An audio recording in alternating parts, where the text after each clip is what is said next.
Hi zusammen, heute geht es um die Design Thinking Methode Crazy 8.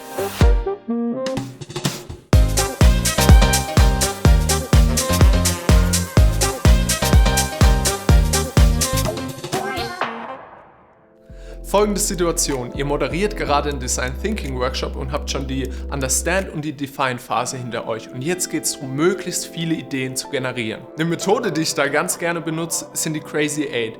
Bei den Crazy 8 erhält jeder Workshop-Teilnehmer 8 Minuten, um 8 verschiedene Ideen zu skizzieren. Wenn man das mal zusammenrechnet, hat man bei 8 Workshop-Teilnehmern innerhalb von 8 Minuten ganze 64 Ideen. Wie funktioniert das Ganze? Um die Methode durchzuführen, braucht ihr gar nicht viel. Pro Teilnehmer einen Stift und Blatt Papier.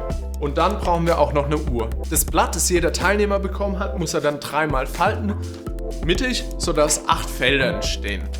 Dann nimmst du die Uhr und stellst den Timer auf 8 Minuten und bittest die Teilnehmer, die 8 Fältchen auszufüllen. Sind die 8 Minuten um, hat jeder Teilnehmer 8 Felder ausgefüllt und sollte seinen Stift weglegen. Bestimmt fragt ihr euch, was machen wir jetzt eigentlich mit den 8 Ideen? Die könnt ihr gleich in der Gruppe teilen oder ihr geht nochmal einen Schritt weiter und gebt jedem Teilnehmer nochmal ein weißes Blatt Papier und bittet sie darum, in den nächsten 5 Minuten eine Idee von den 8 zu nehmen und die nochmal auszuarbeiten. Das Ganze kann dann beispielsweise so aussehen.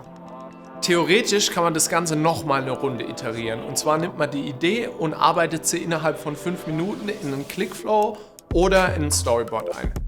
Sind alle fertig, wird das Arbeitsergebnis in der Gruppe geteilt.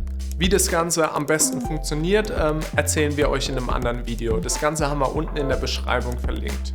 Ich persönlich bin großer Fan der Crazy 8 Methode und benutze sie regelmäßig in Workshops. Aber auch im normalen Arbeitsalltag benutze ich sie mal gerne, wenn ich verschiedene Lösungsansätze für ein Problem finden möchte. Schreibt uns gerne, wie ihr die Crazy 8 Methode findet und ob ihr die vielleicht schon mal anders benutzt habt. Wenn ihr euch generell für Design Thinking Methoden oder andere UX-Sachen interessiert, kommt auch öfters mal bei uns im Channel vorbei.